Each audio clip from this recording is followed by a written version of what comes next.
Today we're going to talk about your New Year's resolution and Kickstarter abuse. Crowdfund Genius Take 1.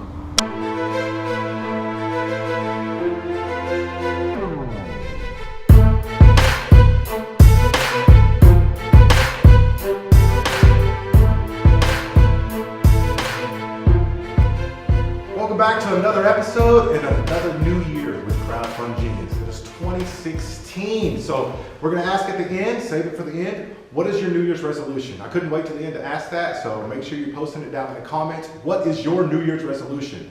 Ours here at Crowdfund Genius is the same one that we had last year. We didn't accomplish it, so we kind of rolled it over to 2016, which is $50,000 in sales in 30 days. In a single month, that's been kind of my goal ever since I first started out with Crowdfund Genius. So we're hoping to raise $50,000 in sales. We're not talking about a crowdfunding campaign for our clients or anything like that. $50,000 in our products in a single month. All right, so let's go ahead and kick off the show with our question of the day.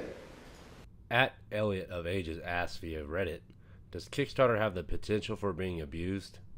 Does Kickstarter have the potential for being abused? I think yes, and it is being abused. I think there's several individuals out there that are running campaigns or fraudulent campaigns or, I mean, abuse can be looked at several different ways. I mean, one, it can be abused by just not knowing what you're doing. I mean, like if a parent doesn't know how to take care of a child, that can be considered a form of child abuse. And if you're not taking care of your business or not doing it correctly, this can be a form of crowdfunding abuse.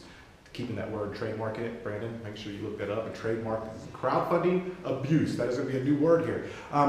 If a creator runs a crowdfunding campaign and they haven't got all their ducks in a row and they haven't went out and done the work that's needed in advance and they don't know how much it's going to cost for shipping, then there's a chance that it could be abused where you don't get your rewards because they didn't figure the shipping in correctly, or they're going to have to ask you for more money after already collecting your money.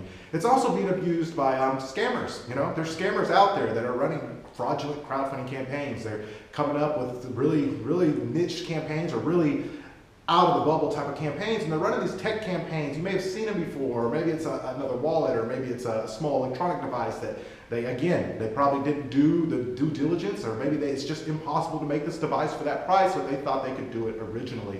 And that is another form of abuse. And then you got your just straight up scammers that are going out there running crowdfunding campaigns with absolutely no plans to deliver. They're probably not even working on the product. They're just really good at copywriting, and they're really good at making a crowdfunding video. And unfortunately, some of us fall into that, and we do get caught up in those scams. Now, Kickstarter just did a fulfillment report just recently where it came out and they said less than 10% of campaigns are fraudulent. Now, that's still kind of a large number if you think about it, less than 10%. So I think it was around 7%. Don't quote me to that. I can't remember the exact percentage, but that's still a large amount of campaigns that are out there fraudulent. So I think Kickstarter is being abused. I think INDIEGOGO is being abused. I think all the crowdfunding platforms are being abused. But with any other business out there, there's abuse or fraudulent or scammer activity that goes on. So we can't just lump all this abuse into crowdfunding. It's a new area. It's a new niche. It's a new way of raising money. It's been around for a few years now, but it's really getting traction over the last couple of years, which is kind of drawing that attention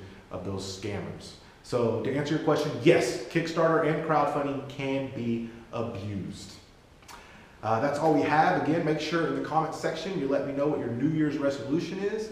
Happy New Year, and here's to you rocking for an awesome 2016. Happy crowdfunding, ZACBOB.